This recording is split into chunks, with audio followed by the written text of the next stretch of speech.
Главный российский ММА-промоушен решил порадовать фанатов под конец тяжелого 2020 года. ACA уже провел ряд топовых турниров в этом году, однако грядущий ACA 115, который пройдет 12 декабря, несомненно войдет в историю отечественного ММА.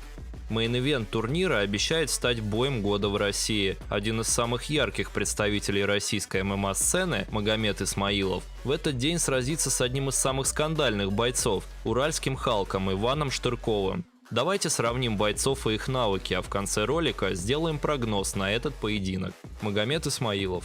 Спортивная карьера одного из самых видных российских бойцов началась в Махачкале, куда он вместе с родственниками переехал из Нижнего Тагила. Там Магомед начал заниматься вольной борьбой, а во время службы в армии стал осваивать армейский рукопашный бой. Тогда же у атлета зародилась идея перейти в профессиональный спорт.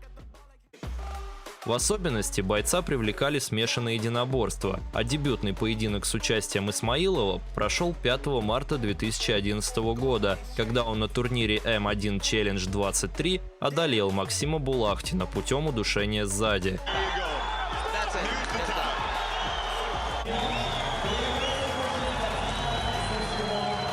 Одержав еще 2 победы, Магомед с рекордом 3-0 выходит на Анатолия Токова. На тот момент Токов был куда более опытным бойцом, и именно Анатолий в равной схватке сумел выйти на Кимуру, которая стала для Исмаилова фатальной. Дагестанец проиграл путем сабмишена, после чего с досады еще долго не мог принять поражение.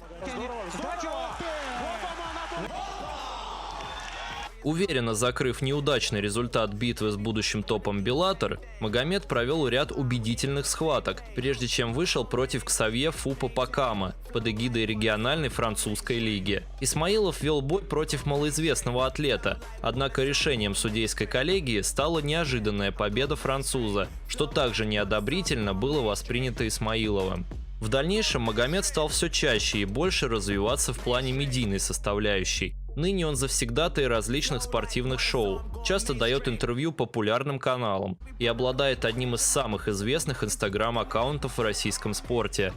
Славу бойцу принес бой с Владимиром Минеевым на Fight Nights Global 90. В этой схватке бились 2 известнейших российских атлета, из-за чего FNG словил нереальный хайп на данном поединке. Старту боя предшествовала одна из самых масштабных рекламных кампаний в истории отечественного ММА. Огромное количество трэш-тока на разном уровне и несколько стычек с участием бойцов. Ажиотаж вокруг поединка полностью себя оправдал. Спортсмены провели равный и интересный бой, эпицентром которого стали события после финального гонга. Судьи присудили схватке ничейный статус, с чем категорически был не согласен Магомед. Ты же мужчина, скажи. Да, были моменты. Дрался я, не вмешивайся сейчас. Или мы еще раз подеремся с тобой. Слушай, что ты хочешь? Я говорю, не вмешивайся нахрен. Я когда разговариваю. В спор также вступил Абдулманап Нурмагомедов, который полностью оправдал действия судей, назвав их правильными. Итоговый счет. Ничья заслуженная судейскому корпусу, никаких претензий здесь. Ничья заслуженная. Набрав небывалую популярность, Исмаилов начал раскручивать и свои последующие поединки. И если схватка с Вячеславом Василевским богатой на события не вышла, дагестанец спокойно отправил в нокаут оппонента уже в первом раунде, то в битве Исмаилов-Фролов точно было на что посмотреть. Магомед решил выйти на бой с более опасным, но менее медийным бойцом и выдал самое настоящее зрелище длиной в 15 минут, итогом которого стала победа единогласным решением судей. В крайней же схватке Исмаилов пошел на крайние меры. Он решил покинуть пределы привычного для себя среднего веса и отправился в тяжелый, где сразился с Александром Емельяненко. В одном из самых громких поединков 2020 года Исмаилов смотрелся очень хорошо. Магомед заметно перебивал соперника, постоянно переводил его и забрал победу техническим нокаутом в 3-м раунде.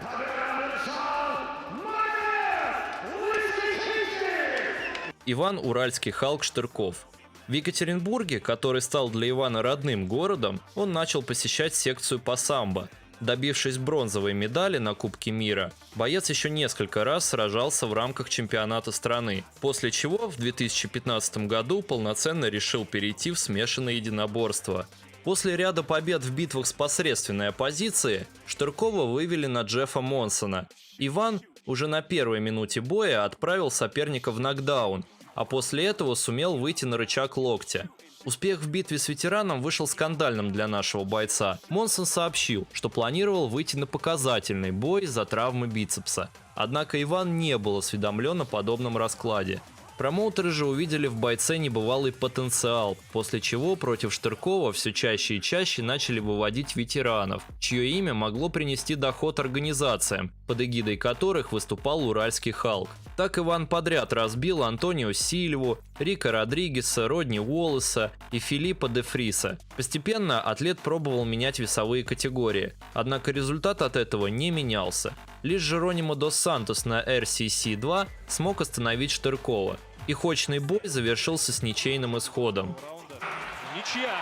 Итак, большинством решений, то есть один. Отсутствие поражений в карьере бойца привлекло скаутов UFC. Образ непобедимого огромного россиянина мог бы привлечь новую фан-базу, но первый же допинг-тест оказался положительным, из-за чего в лучшем промоушене планеты приняли решение разорвать контракт с бойцом. После этого последовало и первое поражение Уральского Халка. Россиянин сразился с опытным Ясуби Инамото на турнире RCC-7. Уже к концу первого раунда Штырков отдал много сил. Сказалось как весогонка, так и геймплан, соблюдая который Иван должен был победить уже в первом раунде.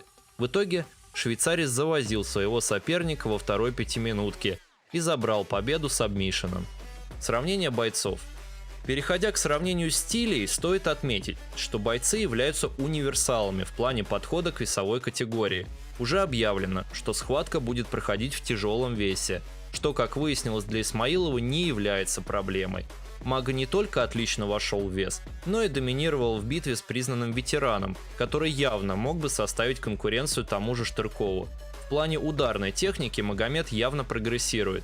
Если раньше он чаще прибегал к своей базе вольника, то сейчас Исмаилов – яркий универсал, который запросто может отправить соперника спать. Штырков также является неплохим универсалом, но его техника выглядит куда нерасторопнее. Тем не менее, у Ивана шикарная нокаутирующая мощь, поэтому даже не самыми правильными с точки зрения исполнения ударами он может отправить спать свою оппозицию. Что же касается борьбы, то и здесь преимущество скорее на стороне Исмаилова. И достигает Магомед его благодаря своей выносливости. Он заметно прогрессирует в данном аспекте. В ураганном темпе провел тяжелый бой против Фролова. В третьем раунде выглядел лучше Емельяненко. Кроме того, гонять вес для боя ему не нужно, из-за чего возить соперника он сможет на протяжении всей дистанции боя. При желании Штырков также может выдать солидный поединок в партере. Однако его коронкой с годами стала именно стойка. Что уж говорить, если его заборол Ясуби Инамото, спарринг-партнер Исмаилова. Прогноз. Если опускать параметры антропометрии, то у Исмаилова огромное преимущество перед стартом поединка. Учитывая, что оба бойца потенциально могут использовать допинг, Магомед лишь отшучивался на данную тему, тогда как у Штыркова уже был неприятный инцидент с допингом. И данный минус отходит для Магомеда на второй план. Во всем остальном он гораздо лучше Уральского Халка. Стойка, в которой Магомед обязательно должен прибавить, грэпплинг и выносливость негативно для Штыркова скажутся на исходе поединка. В главном поединке года есть явный фаворит, и его имя – Магомед Исмаилов.